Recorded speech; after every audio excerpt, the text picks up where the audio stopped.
Assalamualaikum warahmatullahi wabarakatuh. Kami dari Prodi Akuntansi dan kami akan mempresentasikan hasil kelompok kami yaitu kelompok 5 tentang memahami masalah-masalah internasional dalam manajemen akuntansi.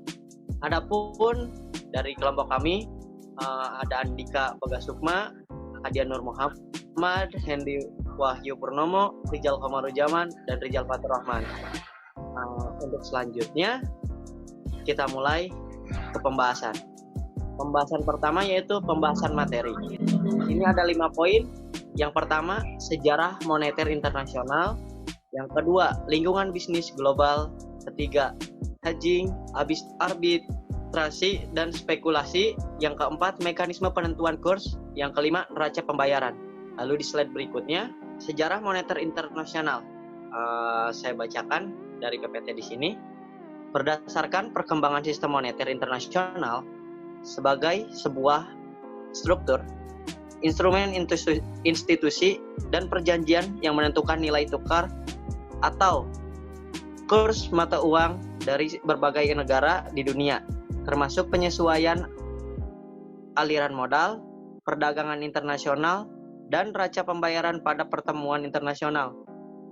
Monetary and Financial Conference pada tanggal 1 sampai 22 Juli pada tahun 1944 di Bretton Woods, New Hampshire dan USA. Pertemuan ini menghasilkan Article of Adjustment tentang pendirian 2 lembaga internasional yaitu International Monetary Financial (IMF) dan World Bank.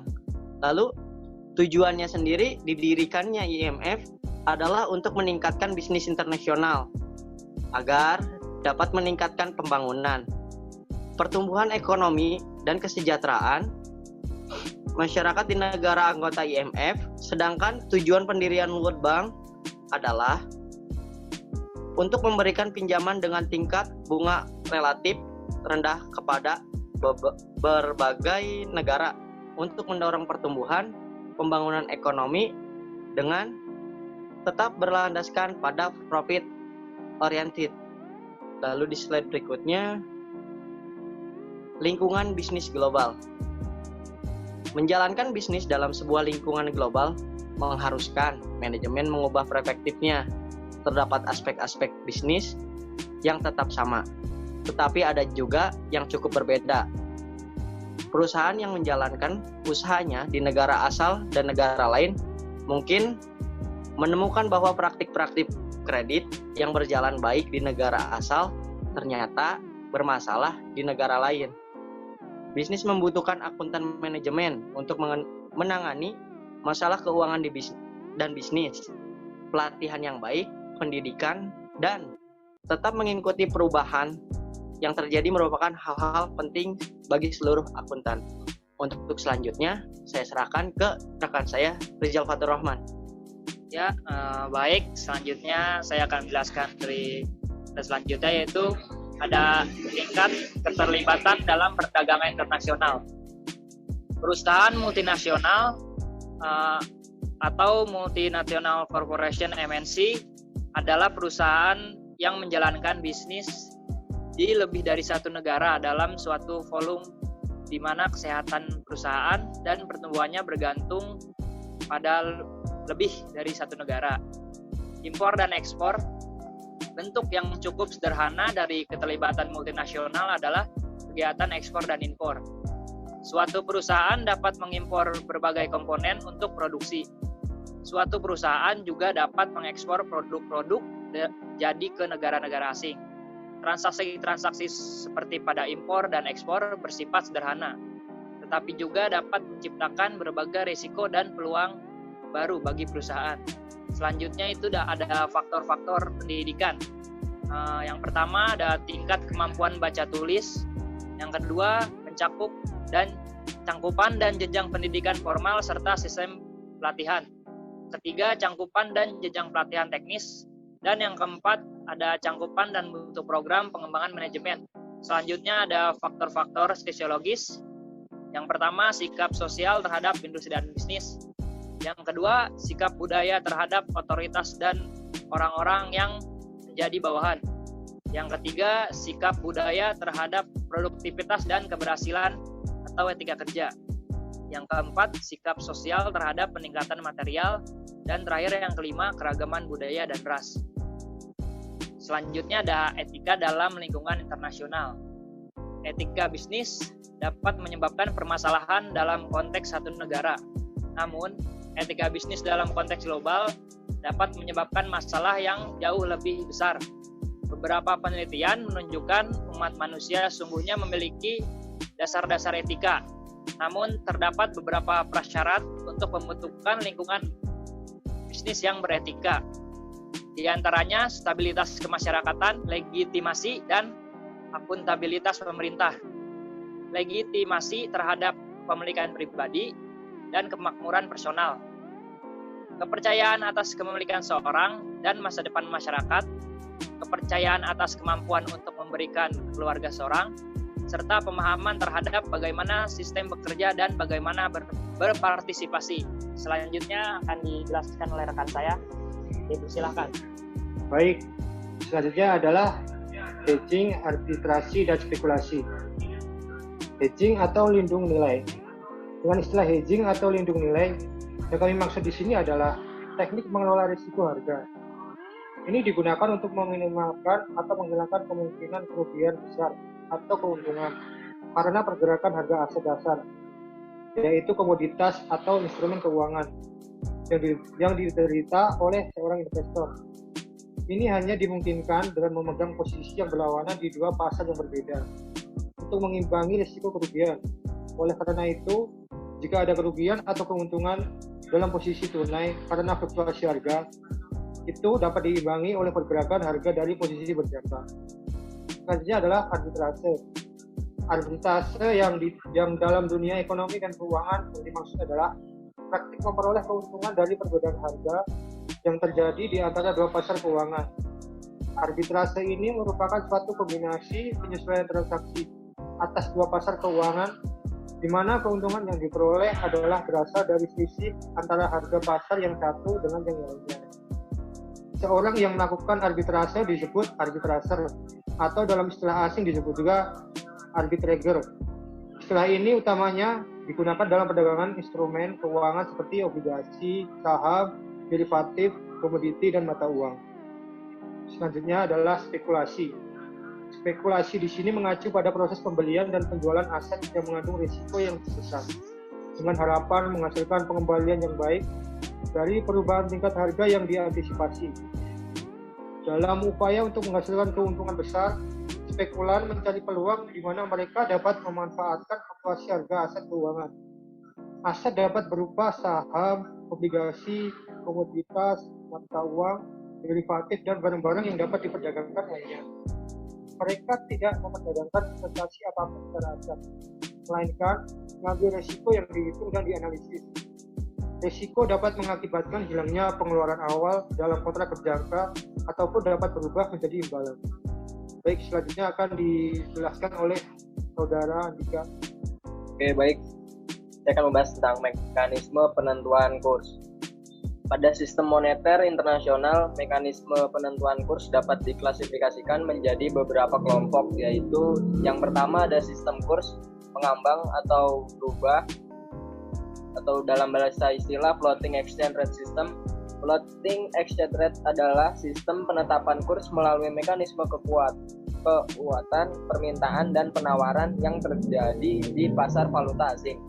Sistem kurs mengambang memiliki dua karakteristik yang berbeda, yaitu sistem kurs mengambang bebas secara murni, freely floating rate atau clean floating. Dalam sistem ini, kurs ditentukan oleh mekanisme permintaan dan penawaran mata uang yang ada di pasar valuta asing, tanpa campur tangan pemerintah. Berdasarkan sistem ini, kurs akan bergerak naik turun atau mengambang secara bebas, sesuai dengan kondisi atau kekuatan pasar.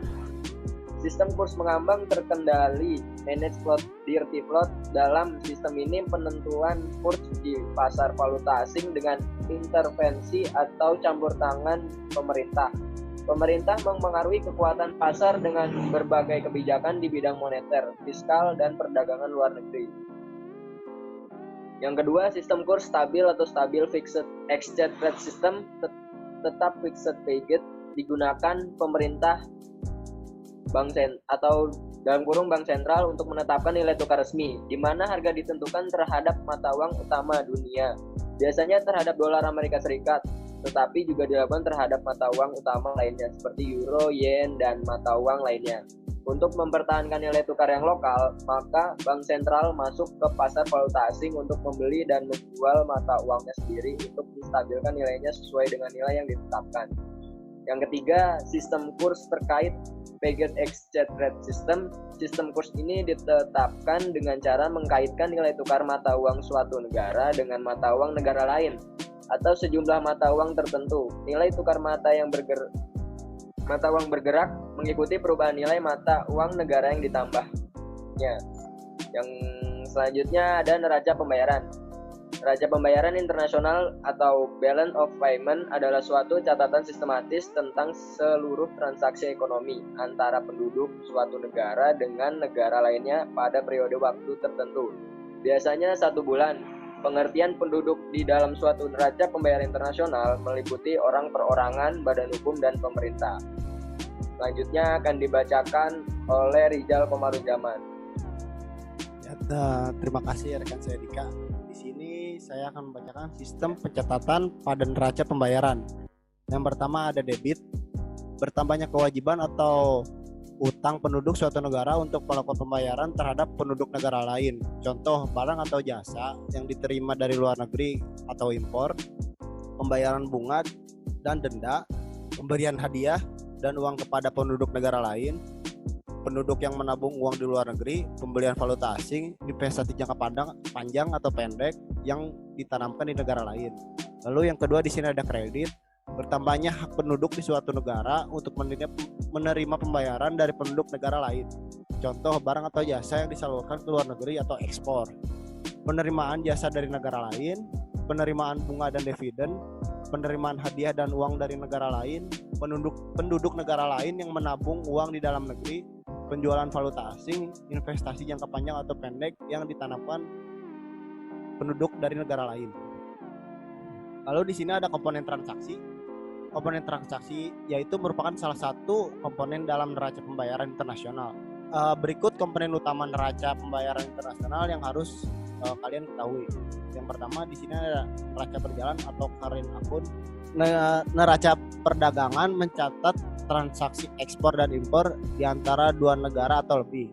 Terdapat 3 kemungkinan yang terjadi pada neraca perdagangan, yaitu surplus, defisit, atau seimbang. Lalu di sini selanjutnya ada neraca jasa, mencatat transaksi jasa dari atau kepada negara lain. Transaksi yang dimasukkan ke dalam neraca jasa adalah seluruh transaksi ekspor dan impor jasa seperti tenaga kerja, pengiriman uang, biaya transportasi, biaya asuransi, dan pariwisata. Dan di sini selanjutnya ada neraca transaksi sepihak atau transaksi unliteral. Neraca unliteral mencatat transaksi sepihak berupa hadiah atau bantuan sosial yang diterima atau diberikan dari atau ke luar negeri tanpa kewajiban untuk membayar kembali. Lalu di sini yang kedua ada neraca modal atau capital account. Neraca modal mencatat transaksi penerimaan atau pembayaran sehubungan dengan pinjaman dan penanaman modal atau ekspor dan impor modal yang terjadi di antara dua negara atau lebih, baik untuk investasi jangka pendek atau jangka panjang. Lalu yang ketiga ada neraca moneter atau monetary account. Neraca moneter mencatat mutasi dalam hubungannya dengan IMF serta memperlihatkan perkembangan atau perubahan cadangan devisa suatu negara. Cadangan tersebut bisa berupa emas atau valuta asing lainnya. Selanjutnya, di sini ada fungsi neraca pembayaran bagi suatu negara. Yang pertama, sebagai bahan pertimbangan pemerintah untuk mengambil langkah-langkah di bidang ekonomi, yaitu seperti ekspor dan impor, utang piutang, penanaman modal di dalam dan luar negeri, serta hubungan lainnya menyangkut neraca pembayaran. Yang kedua, sebagai bahan pertimbangan pemerintah untuk mengambil langkah-langkah di bidang moneter dan fiskal. Di neraca pembayaran bisa dilihat jumlah cadangan devisa. Jadi kalau cadangan devisa menipis, maka pemerintah perlu membuat kebijakan untuk menambah devisa atau menghemat devisa. Yang ketiga, sebagai bahan pertimbangan pemerintah untuk mengetahui pengaruh hubungan ekonomi internasional terhadap pendapatan nasional. Lalu di sini yang keempat, sebagai bahan pertimbangan pemerintah untuk kebijakan di bidang politik perdagangan internasional. Terima kasih. Saya kembalikan kepada rekan saya Hadian Nur Muhammad. Silakan. Baik, terima kasih. Sebelumnya saya ucapkan terima kasih dan saya minta maaf apabila dari kami ada kekurangan mengenai materi ini, mohon untuk diperbaiki oleh yang membaca dan yang menyimak. Dan saya ucapkan terima kasih. Saya mohon diri mundur. Saya tutup. Wabillahi taufiq walhidayah. Wassalamualaikum warahmatullahi wabarakatuh. Jangan lupa di like and subscribe lalu share. Bye.